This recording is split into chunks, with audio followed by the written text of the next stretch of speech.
아우디 R8을 유지하려면 이 정도면 나쁘지 않은데.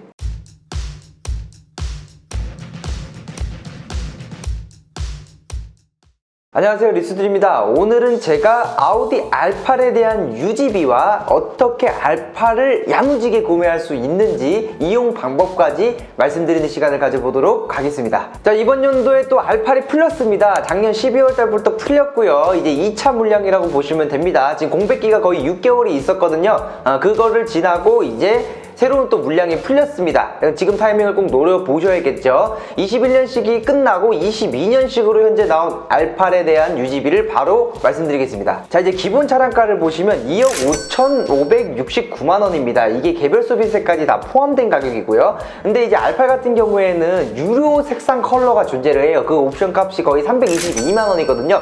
그래서 거의 그걸로 나간다고 보시면 됩니다. 그래서 총 차량가는 2억 5,891만 8천원입니다. 자, 그리고 이제 유지비 같은 경우에는 매월 납입금이 더 중요하겠죠. 우선 할인은 빵원 기준으로 제가 한번 산정을 해보았는데요. 보증금을 약 50% 정도 넣고 60개월로 쪼갰을 때 나오는 월 납입금은 351만원 정도고요. 아니야, 나는 초기자금 없이 뽑아, 난 신용 좋아해서 무보증으로 60개월 정도를 나눴을 때는 395만원 정도가 나옵니다. 와, 거의 부장님 월급 정도 나오죠. 당연히 고장가 운용리스 프로그램을 또 이용을 하신다면 매월 납입금은 더 낮아질 수는 있어요. 근데 제가 늘상 말씀드렸다시피 월 납입금만 보시면 안 된다, 월 납입금만 싸 보이는 견적은 안 된다라고 말씀드리잖아요. 두루두루 나에게 맞는 견적을 찾는 게 중요합니다. 그래서 저는 기준을 저장가로 잡은 거고요. 저장가로 잡은 이유에 대해서는 영상 후반부에도 준비해뒀으니까 지금부터 딱 집중해주세요. 자, 그리고 할인 프로모션도 굉장히 중요하죠. 오늘 나온 따끈따끈한 할인 기준으로 말씀드리자면 아우디 파이낸스를 이용한다면 1,300만원 정도 할인 가능하시고요.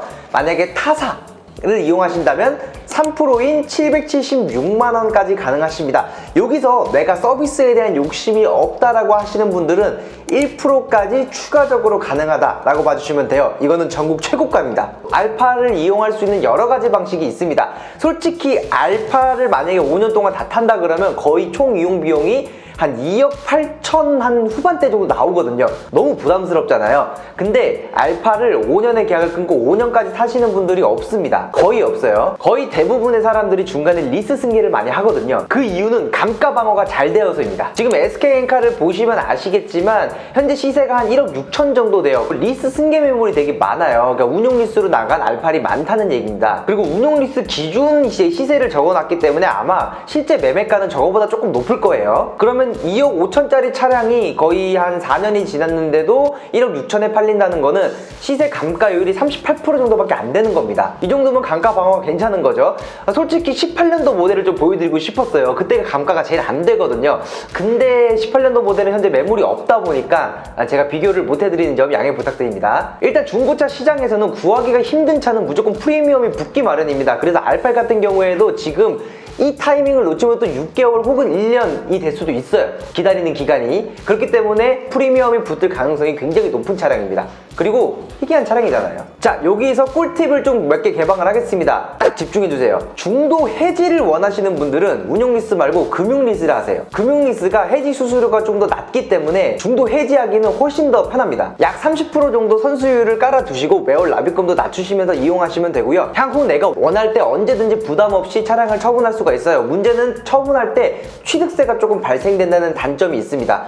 왜냐하면 중고차 감가 방어가 워낙 잘 되기 때문에 취득세도 그만큼 좀 높게 나와요. 그럼 이 부분은 꼭 참고해 주셔야 돼요. 자, 근데 내가 취득세는 내기 너무 부담스럽다, 싫다 하시는 분들은 할부를 하셔도 됩니다. 할부 같은 경우에는 취득세를 미리 1차적으로 내잖아요. 아예 뭐 금융리스도 내겠지만 또 내는 거니까. 근데 할부는 또 낼 필요가 없어요. 어차피 내 명인데. 그 대신 재산세가 잡힙니다. 차값이 워낙 크기 때문에 건보료가 꽤 많이 오를 거예요. 이 부분 또 꼭 참고를 해주셔야 돼요. 할부와 금융리스에 대한 중도상환 수수료는 2에서 2.5% 사이로 봐주시면 돼요. 운용리스에 비해서 낮습니다. 운용리스도 장단점이 존재를 합니다. 일단 첫 번째로는 금융리스와 할부에 발생됐던 초기 취득세를 모두 아끼실 수가 있습니다. 안 내시는 거 아니에요. 월 납입금에 녹일 수가 있다는 겁니다. 초기 자금 비용에서 뺄 수가 있는 거죠. 그리고 두 번째로는 명의가 캐피탈이기 때문에 건보료 오를 일도 없어요. 그러니까 재산세가 안 오른다는 거죠. 게다가 총 이용 금액 부분에서는 운용리스가 조금 더 쌉니다. 이건 제가 다 계산을 해본 거예요. 그리고 제가 위에 말씀드린 월 납입금 또한 운용 리스 기준으로 말씀드린 거고요. 활용도도 굉장히 많습니다. 왜 매월 납입금이 높다는 단점이 있는데, 매월 납입금이 높은 이유는 금융리스와 할부처럼 선수금 100% 소멸하는 선수금으로 들어가는 게 아니라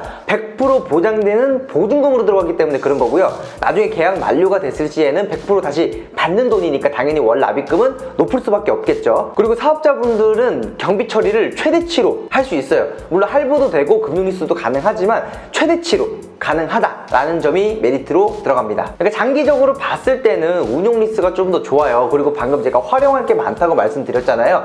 운용 리스만 잘 트면은 한 3, 4년 뒤에 리스 승계만 유도리 있게 잘 처리가 된다면 취득세 면제, 재산세 면제, 보증금 환급까지 이 3마리 토끼를 다 잡을 수가 있어요. 그래서 리스 같은 경우에는 설계가 매우 중요합니다. 그래서 제가 말씀드린 것처럼 단순히 월납입금만 낮은 견적을 보지 말라, 단순히 금리만 낮은 것만 보지 말라, 이렇게 말씀드리는 게 나의 니즈에 맞게 이렇게 세팅이 되어야 돼요. 그래서 R8 같은 경우에는 너무나도 고장가보다도 적당한 저장가를 활용을 해서 나중에 승계도 잘 되고, 만약에 해지를 하더라도 부담없이 해지를 할 수 있는 세팅을 해주셔야지 됩니다. 100% 소멸되는 선수금으로 매월 납입금만 싸게 보이는 견적이 과연 나한테 맞는 견적일까요? 아우디 R8은 좀 더 꼼꼼하게 체크를 하셔야 돼요. 제가 최근에 M340i 리뷰를 찍을 때 320D에서 M340i로 이제 넘어오신 분이 있잖아요. 그분이 중도 해지예요, 운용 리스로. 근데도 손해금이 아주 조금밖에 발생 안 했습니다. 5년의 계약을 했는데 3년 따고 해지하셨어요. 근데 운용 리스는 해지 수수료가 되게 비싼 걸로 알고 있잖아요. 근데 그분은 최소한의 손해금으로 교체까지 하셨어요. 그만큼 설계가 되게 중요하거든요. 자, 조금 더 풀어드릴 얘기는 굉장히 많지만 영상이다 보니까 좀 지루해질 수 있어서 여기까지만 딱 풀고요. 아우디 R8에 대해서 관심 있으신 분들은 상세 설명란에 있는 오픈 채팅하고 연락처로 연락 주시면 제가 추가적인 디테일한 설계까지 도와드리겠습니다. 그리고 지금 현재 재고들도 대기하고 있어요. 근데 많진 않습니다. 한 딜러사당 5대 혹은 5대 미만으로 존재를 하기 때문에 내가 원하는 컬러를 빨리 캐치를 하고 싶으신 분들은 빠르게 연락 주시면 되고요. R8 타이밍만 잘 맞추면 카테크도 할 수 있습니다. 지바겐 한창 뜰 때 얻으신 분들 지금 다들 웃고 계십니다. 감가가 안 되거든요. 지바겐까지는 아니겠지만 아우디 R8도 충분히 그런 스탠스로 설계를 하면은 충분히 카테크도 가능하다는 점 참고해 주시고, 할인 프로모션 같은 경우에는 제가 최대한 받을 수 있을 만큼 경쟁을 해가지고 받아보겠습니다. 오늘 영상은 여기까지고요. 이상 리스준이었습니다. 감사합니다.